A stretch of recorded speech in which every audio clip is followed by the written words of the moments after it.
guys. Hello, it's Anna here. Hi.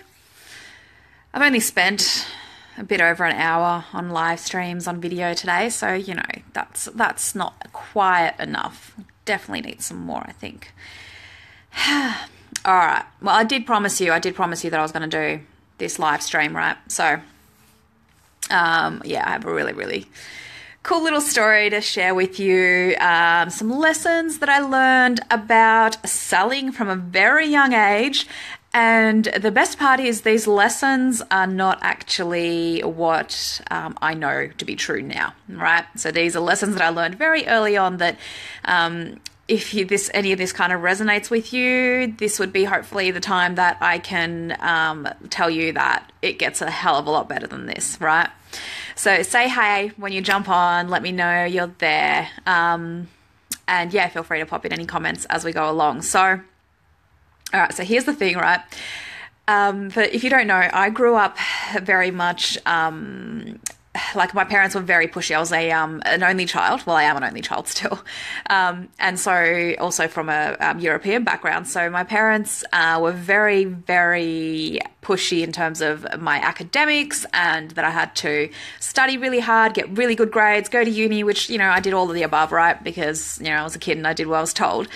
But the thing is, part of that was that my parents didn't let me have any kind of job when I was in high school because they gave me, pretty decent, I guess, back then, really, sort of allowances and like bought me things and things like that because they just said, well, I'd rather you study and work really hard at that because that's your job right now than you going and getting a part-time job at like KFC or Macca's or whatever, which quite a few of my friends had, right? And so, so I studied really hard, but I didn't have a job all the way through high school at all. So I finished high school when I was 17. I was a year younger than everybody else. Usually we finish here in Australia. We finish when we're 18 usually. So that way we can, that's the legal drinking age, legal driving age. It all kind of corresponds, right? So say hey if you're there, by the way. Love to always have a chat and see who's on and who's watching.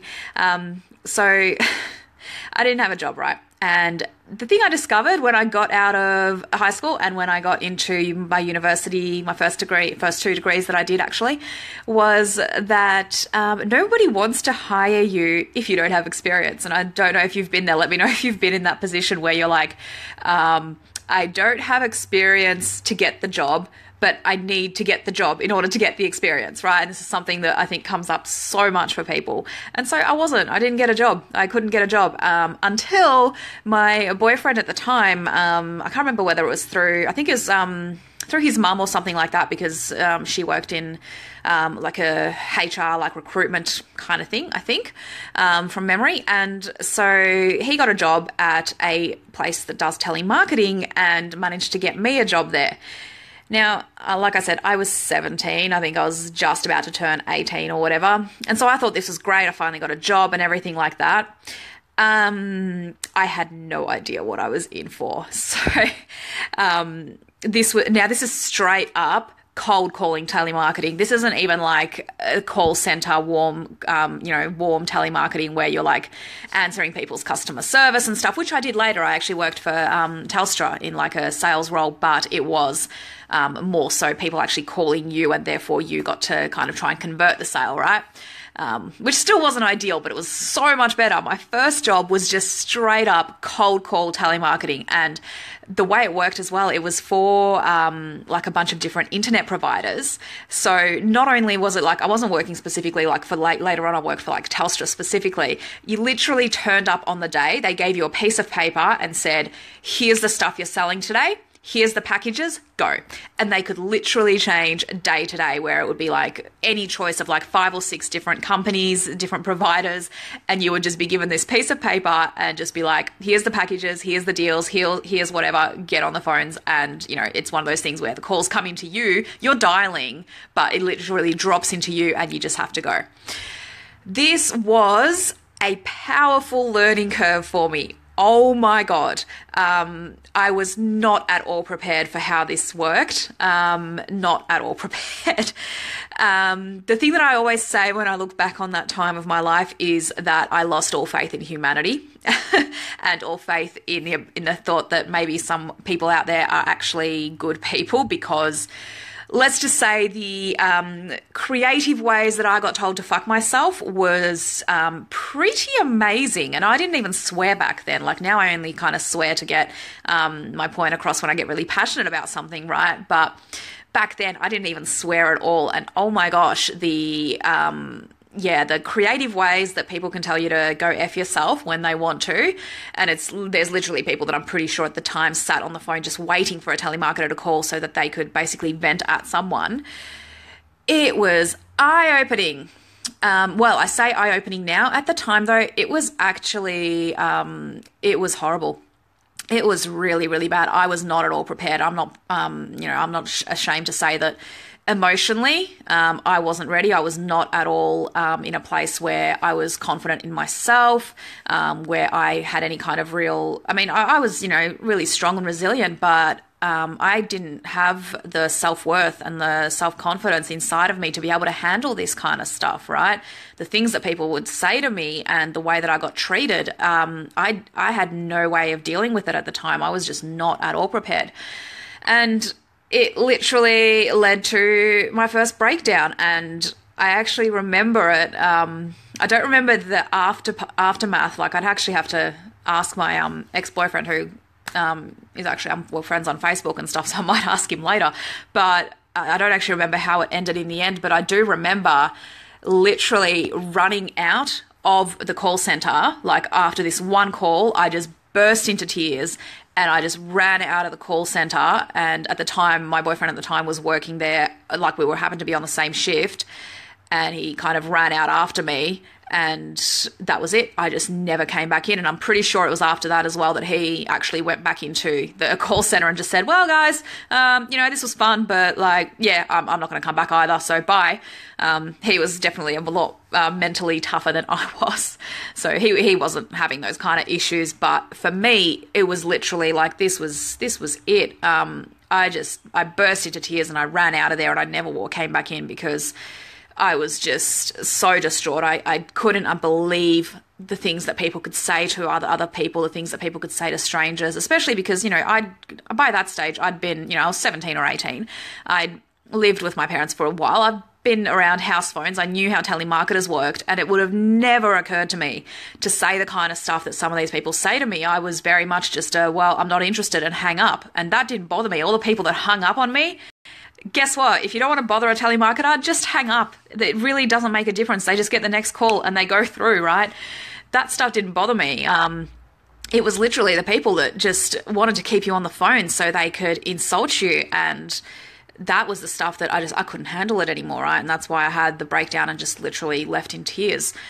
And so the lesson that I learned back then, and this is something that impacted me for such a long time, is that basically people are horrible.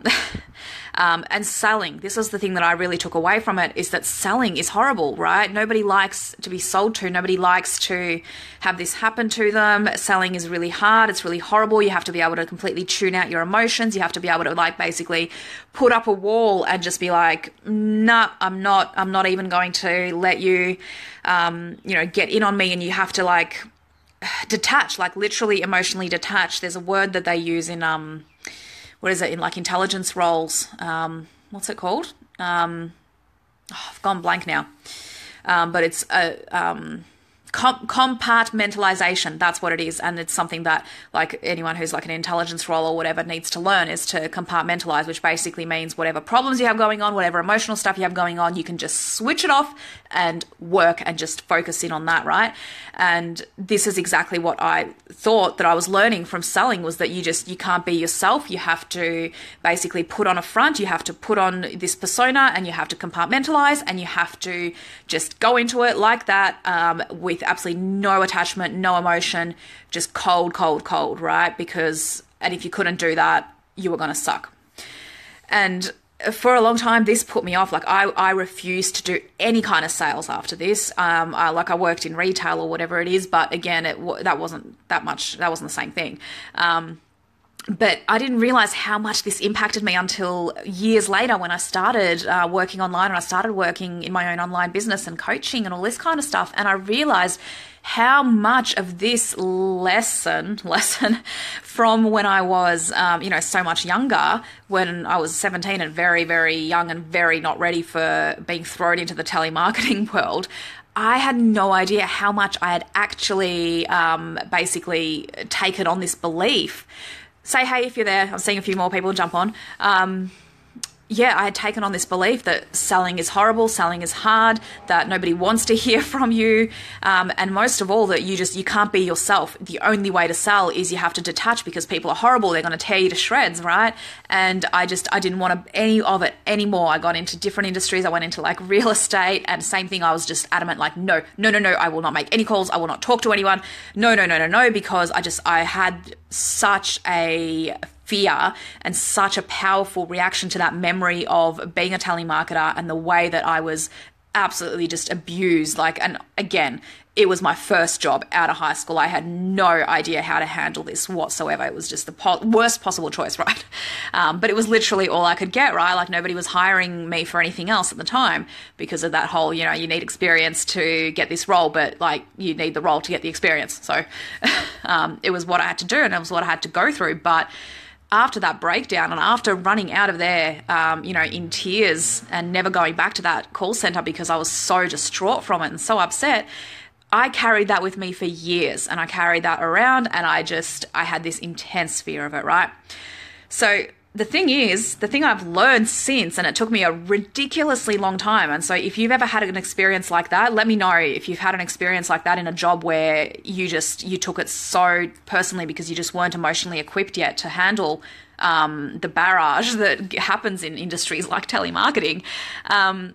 So if you understand that, then the thing that it took me years and years and years later, right, to understand and to actually start to implement is that, nobody loves to have anything shoved down their throat in terms of sales, right? And this is why most people absolutely hate telemarketers and telemarketing, because it is literally you calling someone who has expressed absolutely no interest, no desire, nothing to do with you, and you're just literally like, hey, buy my shit, go. And then, there's a lot of people that are just going to ignore you, but there's a lot of people that are actually just going to get really, really triggered and really annoyed by it and go and give you an earful.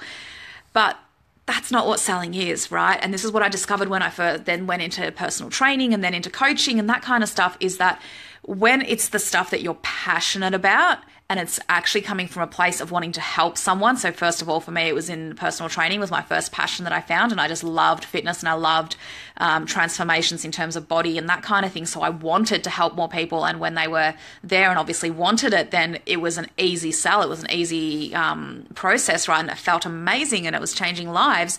And then same thing with coaching now, right? I'm not trying to force down anything down anyone's throat and get them into it because it's a personal choice. But it's so much easier when people just come to you because they can feel it. They know what they want, and that just makes it so much easier. And the whole selling process is completely different to what I thought it was. I thought that it was all these points and steps and detaching and not being able to be emotional. And now it's like, all I am is emotional. Like I burst into tears doing my journaling this morning because I was so grateful for the incredible people that are in my life, my clients, my friends, my family, everyone. I just got overwhelmed with gratitude, which happens so often, right? And it's part of the selling process for me. It doesn't even, there's not one or the other, right? Like this is a live stream where I'm talking about some experiences that I had, but this is selling. Like this is me selling, because if you're watching this and you're resonating with me and you're like, shit, like this girl gets it. I want what she's having, right? It's all part of the process and it's all just easy and it's all effortless. And none of the clients that I've ever had have come to me through difficulty, right? They've never come to me because I've had to convince them to work with me. And it just doesn't have to be that hard. This is exactly what I carried around for so long, thinking that it has to be hard. You have to chase people. You have to hound them. You have to convince them to like you, convince them to want to work with you. No, you don't. If you have to convince someone of anything, it's not meant to be. And that goes for clients, but it also goes for relationships. It goes for really everything. If you have to like literally try and convince people, trick them into it, motivate them into it, push them into it, it's just not meant to be. It's just not, right? So selling is meant to be easy. It's meant to be fun. It's meant to be effortless. It's meant to just absolutely light you up inside because it's coming from a place of, I have something that you want, or vice versa, or whatever it is, and you resonate with the person and you just want to work with them and you want their expertise and you want their help and their support and their motivation, right? And that is when the magic happens. No magic happens when you basically get sold into something that you don't really want and then the person tries to force you into getting the results, right? No, you have to want them and you have to come forward for it, and then it's easy all the way around, right? And when it starts easy, I guarantee you the process is easy. So yeah, that was my story. That was my lesson. I hope that if you've been in that position, you can probably resonate, and I'd love to hear from you. Pop a comment in below if you've been there, that you've basically had that same kind of thing happen where you had a job that just put you against selling for so long because you thought that it was horrible and you had a horrible experience, like telemarketing will do. Most people get pretty shocked when they find out that I actually did telemarketing, because it's not something that I guess I would immediately, I don't know, it just doesn't seem like me, and it definitely wasn't, right? But it just goes to show sometimes you just don't know who's on the other line or what they're going through or anything like that. This wasn't meant to be anything about telemarketing as such, but just if my 17-year-old self can like request anything, it's that if you still get telemarketing calls, just hang up. Just say no thanks and hang up. Don't barrage them. Hey Marvin, thanks for saying hey, how's the day going? Don't just berate them and degrade them and make them end up like me in a breakdown, running in tears out of the call center and never returning because I was so emotionally distraught, right? I mean, look, it's my lesson and I'm fine and I'm really grateful for it, but just let them go. Just hang up on them. Like, they're all just doing what they need to do or what they, know to do at the time. Or, who knows, maybe send them to their breakdown and they can just end up as awesome as me in the future. Ha. Who knows? Yeah, but that's about it. That's all I really had to say. Let me know if you have any questions. I'll stay on the line for another couple of minutes. Let me know if you have any questions about selling or anything else. While I wait for that, I will actually tell you, in case you've missed in the last 24 hours since this has happened, it's gone a little bit crazy. I opened up a new Facebook group, my first one ever, actually. I'm very excited, for leaders, not lemmings. So that's the actual name of it. You have to, like, if you just look for names, leaders, not lemmings, you'll find the group. I'm in Canada and it's bedtime soon. It's I think it's about, what are we, maybe 4:35 p.m. here in Melbourne in Australia. So yes, enjoy your bedtime when you get there, Marvin. So I've just opened up that new Facebook group, right? And so the reason I actually did it originally was because I wanted to share, I haven't been a personal trainer now for 2 months. That's it. Before that, I was a personal trainer for like a decade. But I haven't been a personal trainer now for 2 months. So it's not what I do at all. My coaching business online is what I do. And I do help people still in terms of fitness, but it's mostly through my online programs or through my VIP Dream Body Overhaul Day, which is a day where I do one-on-one. I think the slogan, to make it really easy to understand, is it's your one-on-one full day immersion into fat loss, fitness, and feeling sexy as fuck, right? That's basically what happens. It's a full-on day with me, one-on-one, and we just go through everything: nutrition, mindset, fitness. Like, you just get pumped full of everything you could ever want, and it's all personalized to you, right? So that's how I work. I work short and fast and to the point and create change really fast. So that's what I love, and that's why I've given up personal training as well, because I just want to work with people who really know what they want and are prepared to get it, right? But basically I've decided, and I choose this every sort of couple of months, really, where I just go, you know what? I just want to get really lean right now. That's what I feel like. Like, I always stay reasonably lean year round because that's who I am. That's what I do. That's just my standard. But every couple of months or so, I pretty much just decide, you know what? I just want to get leaner, and it happens like that. Like, I decided 3 days ago that it hit me that, oh, hey, hubby and I are going on a holiday to like a beachside and stuff over Christmas, which is like a month away now, and I just want to get extra lean. And so I decided, and so in 3 days I've already lost 2.5 kilos. Now I don't just talk about weight and stuff like that. Like I've even, if you saw my stories, I put up photos this morning of like my stomach and everything, because the bloatedness just went straight away, gone, right? Just because I decided it, basically.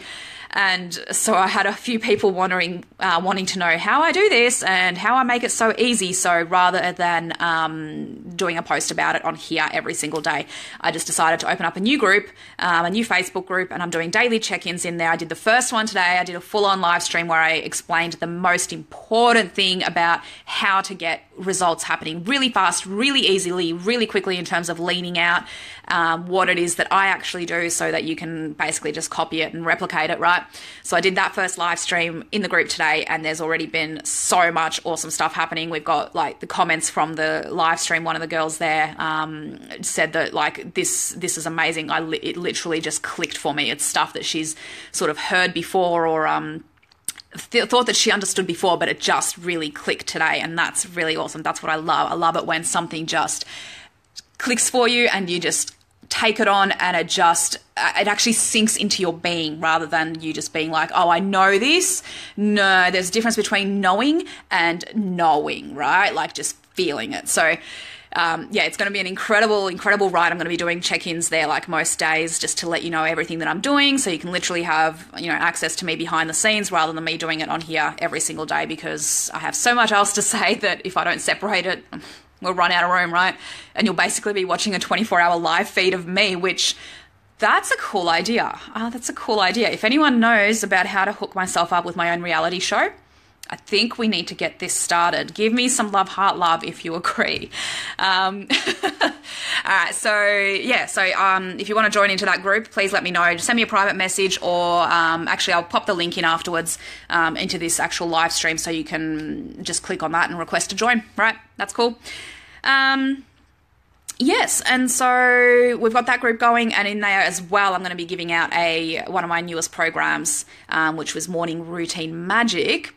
One of my paid programs, which I decided to actually now give for free, and I'm going to do it just inside the group though. So if you've got to be in there, because I'm going to run it live in the group and all the training and everything. So it's all about your morning routine, how to set up your morning routine, how to make it personalized to you, because I'm not going to tell you what to do. I never tell you what to do. I always give you options, and basically just how to implement everything that you want to start a morning routine that is going to strengthen your entire day, right? So when you start with a powerful morning routine, when you start with your mindset and everything in place at the start of the day, your day is up to you. Your results are up to you. But when you are actually just kind of, already get up tired, everything's already a bit behind, and you're running around and you feel scattered, then shit just comes up throughout the day that you feel so dragged down by it, and then it just spirals, right? I've been there. And my morning routine is one of the biggest things that I go on and on about all the time, because I do not have a bad day. All of my days are fucking amazing because I decide ahead of time in the morning that is how they're going to be, right? So it's incredible, absolutely incredible, and I cannot wait to run this program for you guys. So if you want in on that, make sure, send me a private message, or just click the link above. When I finish this live stream, I'll pop it in and just request to join the group. And you can watch today's live stream and watch what happened and what went down. So that's all really, really exciting. All right, I'm going to leave it there. If you have any questions for me, if you want to know anything more about coaching with me or about the VIP Dream Body Overhaul Day, please, again, feel free to just private message me or anything. If you jump onto my website, annabrooks.com.au, you will find details of the VIP day, my coaching packages and stuff, but they are changing next year. So I will be traveling a lot more, and including overseas and internationally and everything. So I will be going to America and all that kind of stuff. So if you're wanting to do coaching, like I said, I work best and I love working one-on-one in person. Like I'm all for the, the like coaching by calls and all that kind of stuff.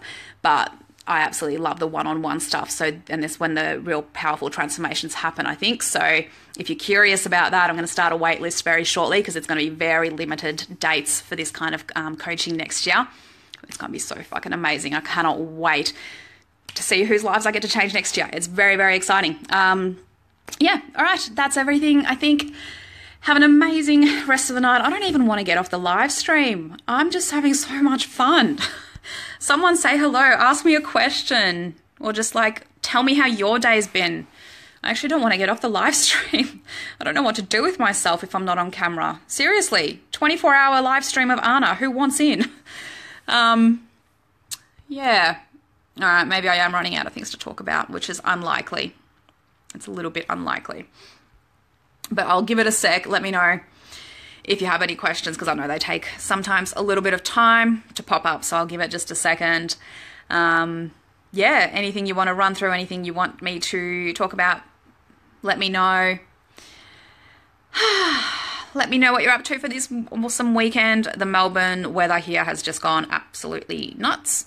We've had like a heat wave for days and days, and then today we had like downpour. I had an alarm guy come to the house to fix up one of our alarms.